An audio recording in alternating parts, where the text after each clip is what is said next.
Book 101 review. Book 101 is all about the books that I've read for the last 40 years. And today I have my special guest. She's a wellness coach for female activists and blue organizations. None other than Miss Cathy Pérez. Hello, thank you for having me. I'm grateful to be here.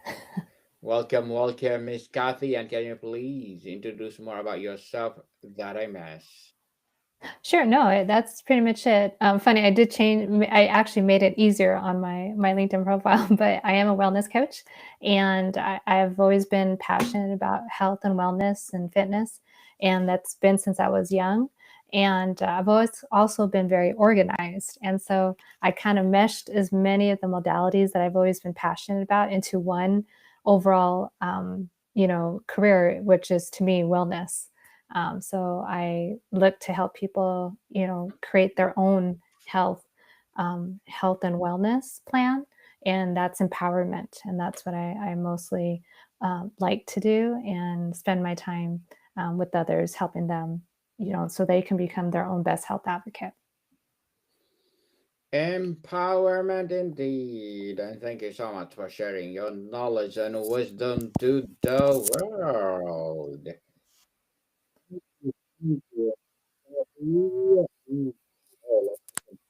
About the profound interconnected benefits of organization for the whole self. So tell us, beyond a tidy desk, what is the true cognitive connection between organized environment and a calm, focused mind? Absolutely. Awesome question. So there is definitely a direct connection. So our brains, right, our subconscious runs 97% of what we're basically taking part in on a moment to moment. A lot of what we, think and so forth and so on is subconscious. It's automatic, and that's for efficiency. And so when our actual physical space, right, whether that's in your professional location or, Improve your wherever that five may. organs by doing this powerful. Go ahead. It's okay. And so what's awesome is that our brains thrive on simplicity, right? They want the fastest route from point A to point B. And so when we're organized in not just in our headspace, but literally in our physical space, those complement each other. And so our brains can actually become more efficient. And so you thus up your focus, your clarity, and then you become probably more creative. You become better at problem solving, at critical thinking, because again, our prefrontal cortex is quite young compared to the subconscious, right? So yes, even though we're using our prefrontal cortex, the subconscious rules, unfortunately. But if we can provide it with safer and more focused thinking vibes, right? Like literally the energy that's coming into our brains, if it can be less cluttered, then you're going to have better productivity overall. And that's in all areas of your life. So, on the spiritual level, again, your brain only wants to keep you safe, right? It wants to keep you alive. But when you can marry organizing, which is very mundane in most cases, right, to people, when you can marry that with what makes you happy, what gives you joy, then you've now spiritually connected the task of organizing with what really matters to you the most. So there you go. There we go, Miss Kathy. So, how does a chronic disorganization actually function as a form of a low grade, constant decision fatigue, and what is the mental cost of that? Big time, actually. And that's an excellent question. So there's actually antidotes and data and so forth. But I read in, I believe it was, I'm not going to remember the book, something Burchard, I forget the name of the author, but when you are interrupted, so let's say, you have you're at your laptop, right? And you're at let's say your home desk, but there's a lot of excess in your peripheral view. As soon as you get distracted and you're instead of looking at the laptop, right, whatever you're working on, then you look elsewhere because your brain is not feeling safe, right? It's thinking, oh, there's something outside of my view, right?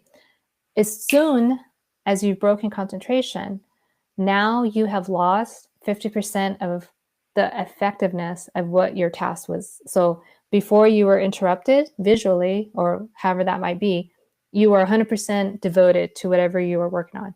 As soon as you got distracted, now when you come back to the task, you're 50% less productive. Like you have lost half of your productivity. Many people use organization as a reactive tool for stress. How can we flip that use to it a proactive strategy for mental clarity and creativity, Miss Kathy? Very cool question. Thank you. So organization can happen daily, but the way I like to, and the way I've been taught is I want to organize for life. So I take my clients through a time frame, right, like a specific time frame, and we move through 5 categories of organization. And then once they're done with that, and then they've gone through the process, and now everything has a home, what happens then is then the fourth component of what I teach people is it's actually already happened automatically to our brains. And what happens is you become very literally you be intentional about what comes into your space, your physical space. Your brain, having gone through this organizing system, now has clarity, it has focus, and it does not have distraction, and it likes that. And so when you go through this process, you become organized for life because your brain won't want to go back to what it had before. It will say, oh, no, no, you don't need those extra things on your Amazon Prime list. I know that instinctively it knows, no, you have everything you need in that closet or whatever the situation is. So your brain becomes, again, it wants to have simplicity and it wants to be safe. It now has order and it loves it. And so it thrives on that. And it literally will be like cognitive behavior therapy. And I will say, no, you don't need all this other stuff. Whatever you want to bring into your space, you will go through this intentional exercise. And it literally does become subconscious. Like you'll want to buy something and then all of a sudden you're like at the store, you're like, wait a minute, do I really need this? Like instant. And that's the process. And so when you become organized for life, your distractions are far, far less. And so your stress level just automatically starts to level down. And so you're, instead of a neutral here, maybe your neutral falls to something very low.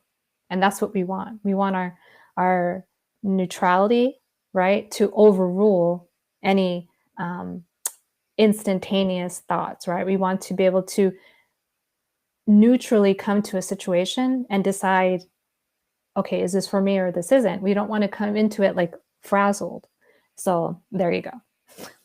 Longer. There you go, Miss Kathy. So, how does the science of habit formation tell us about how an unorganized space can automatically cue better behaviors and thought patterns? So just like I said earlier, that your brain likes simplicity, right? So literally, quite literally, science has found out that through neuroscience, right, we create neurons every time we're learning something new. So now that your space is clear, there are no distractions. Like there's nothing to distract your brain, so it can't procrastinate, right?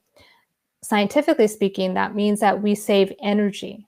Like quite literally, our brains are creating new neural pathways. And so the old neural pathways fall away, right? I.e., procrastination falls away because there's no more procrastination necessary.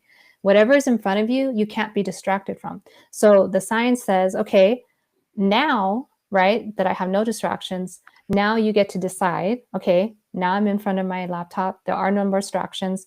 Now you can be efficient with your time, because not all of us, are meant to like sit the computer 5 hours straight, right? But you'll learn to become more efficient with your time, and then you'll learn habits, right, that best fit you, but don't distract you. Like I always have water with me. Why? Because I don't want to have to get up later on and get some water. No, I have the water with me.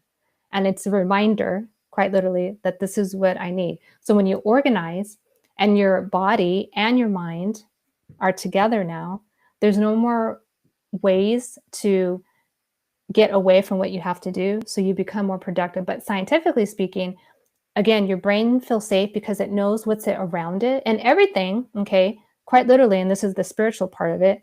Uh, the way I was taught that everything has energy, like we all are made up of matter, right? So we are energy. So as long as we have the right energy around us, it's supporting us. And so we're going to be more productive.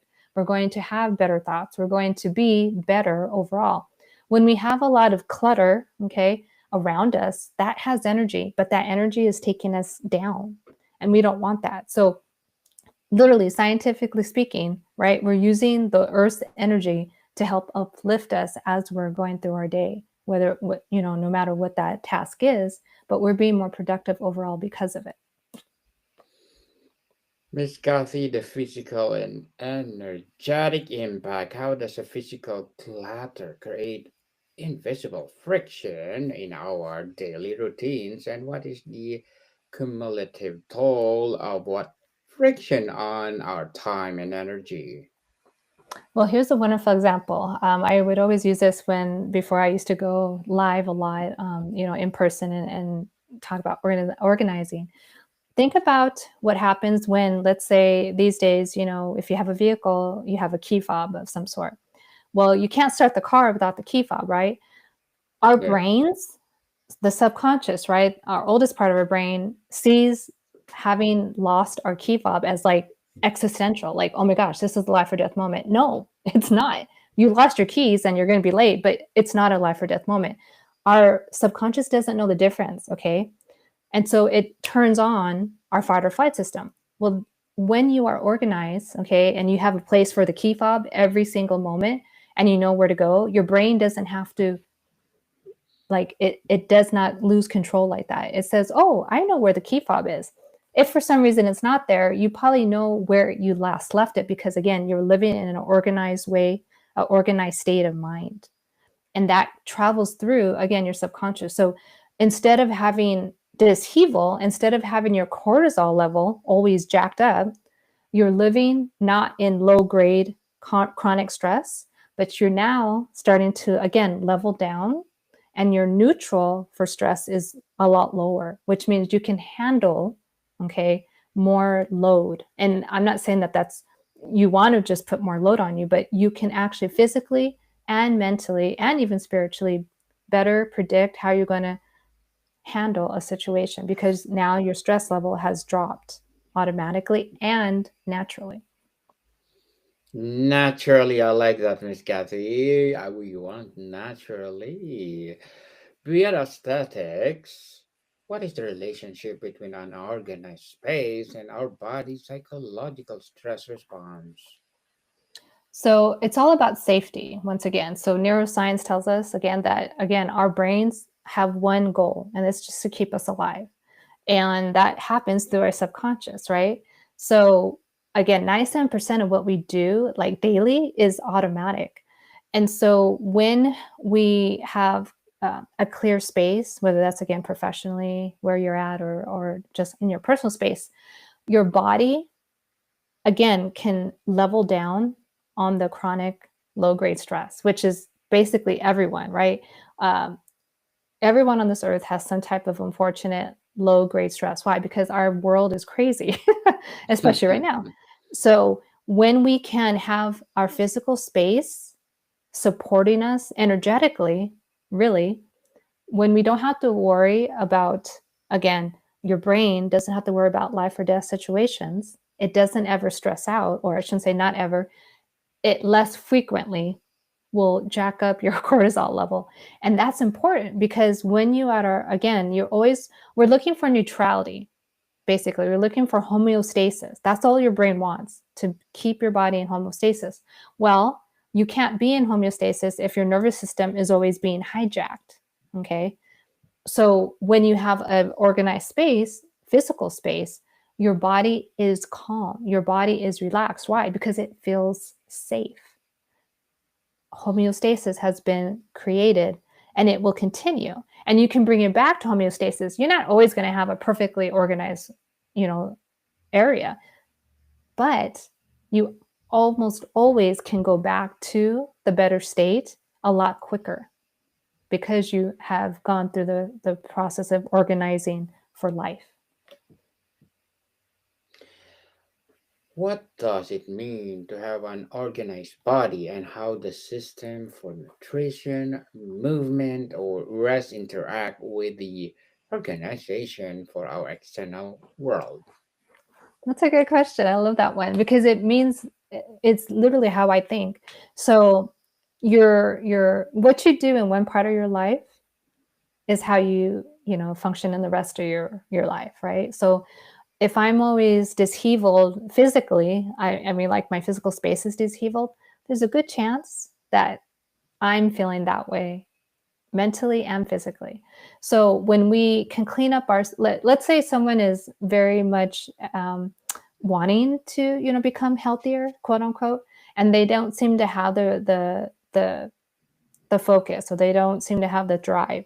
Well, if they were to organize physically their space, they then don't have the distraction of, oh, here, that needs to be fixed, blah, blah, blah. No, the organization has now rewired your brain quite literally. And it says, okay, how can I feel more safe? How can I feel better? I like this feeling of safety. How can I get this? So then they maybe become more energetically willing to reach out and say, you know what, maybe I will try to go for a walk. I don't have anything impeding my time anymore. I don't have any excuses. Let me just try walking. Maybe they take the initiative, right, and go for a wellness coach, right? But when you fix one part of your life, and i.e., I would suggest, yeah, organize is one way to do it, then it's a lot easier. And the vice versa can happen. Maybe someone, again, has a wellness in their physical body as a priority. They take that up. But then they realize, gosh, if I wasn't so upheavaled in my physical space, I might get more done to help me mentally and physically. So it's one or the other, right? But either way, the end result is the same. Because you've chosen to change one part of your life, i.e., whether that's the physical body or the physical space that you're in, the chain reaction happens. And so you're going to basically start this little snowball effect in your favor. It's going to actually help you. So it doesn't matter if it's organizing force or if it's your body. What I would say is, what's ailing you the most, like what's causing you the most worry, and then focus on that, because once you get that in order, then you're going to start rolling again with the others. Miss Kathy, as a wellness coach, what are your short-term and long-term goals? Ooh, my goals. I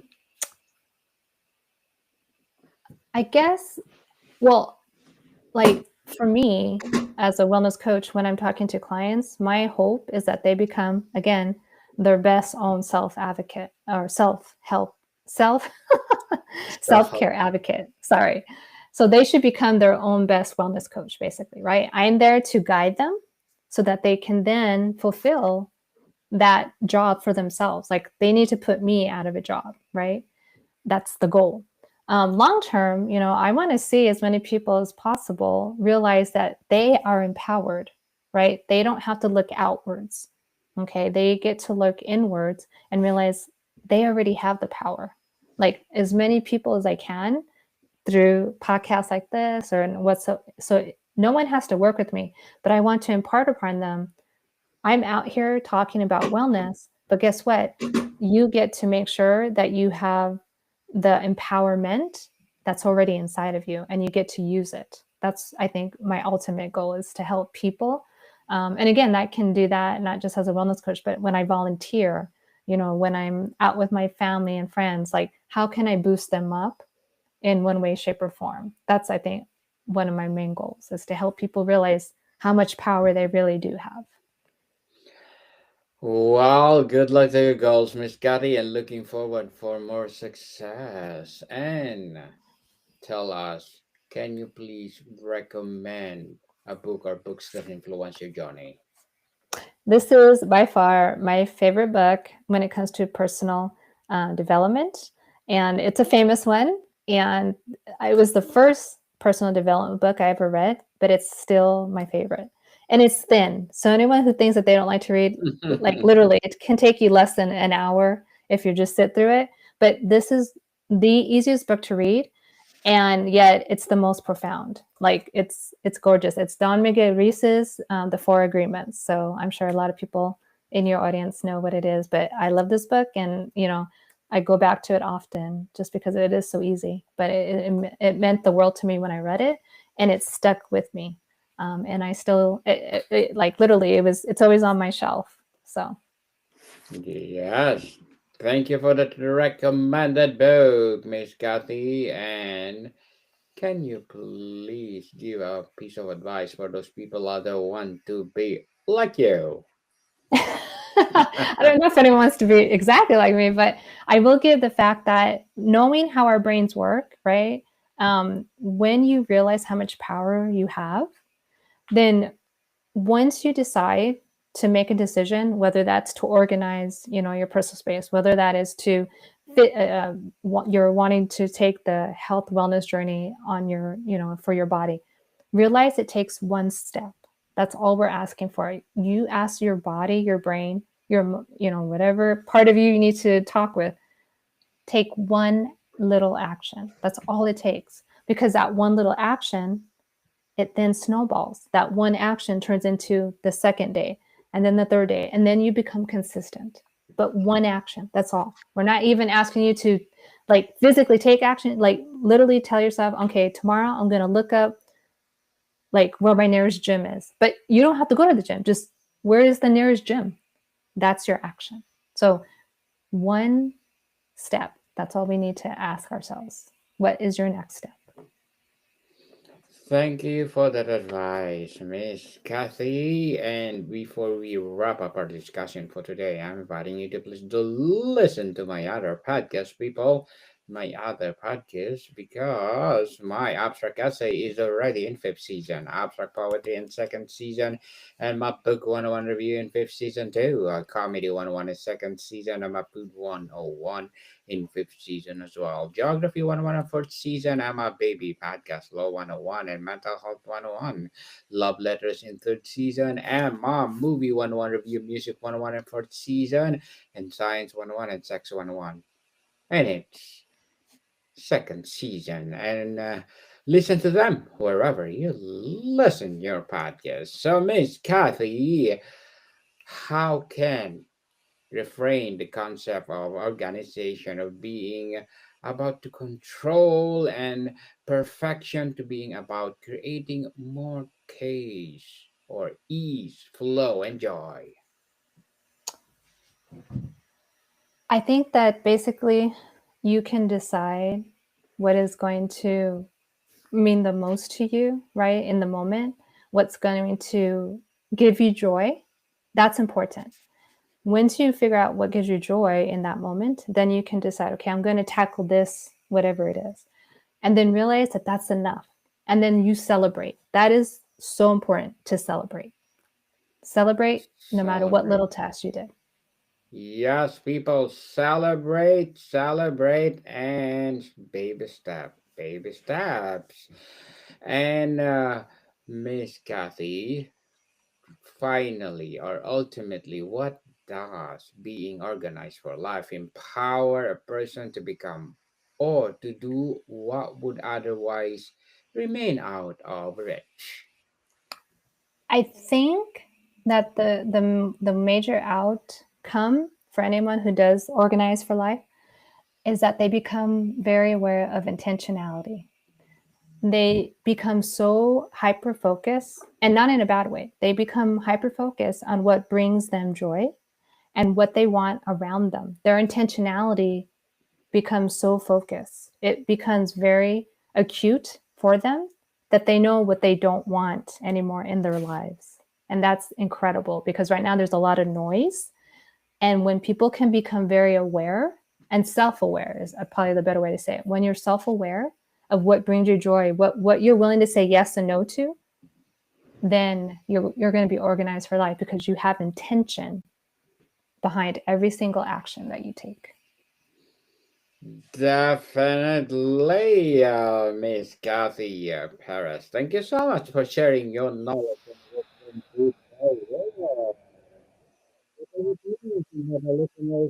put your business, your advocacy, or whatever projects that you're doing right now?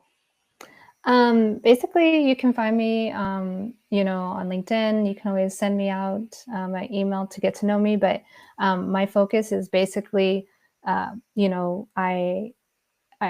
go weekly, or rather, I have a YouTube channel, and I just share information about wellness, and that's important because I want people to just be thinking about this, right? But ultimately, I'm out. I want to get to know people, and so when we talk to each other, then we can decide if it's something that we want to talk more about. Helping them through whatever journey they have when it comes to wellness. But I'm just here to help people, and however that looks, it's going to be okay with me. Yes, people, let's support Miss Cathy Pérez because if you support her for some more and more empowering legacy to come. So, Miss Cathy, thank you so much for your time. Thank you so much, and congratulations on all the podcasts. Thank you so much. More to come, people. See you soon.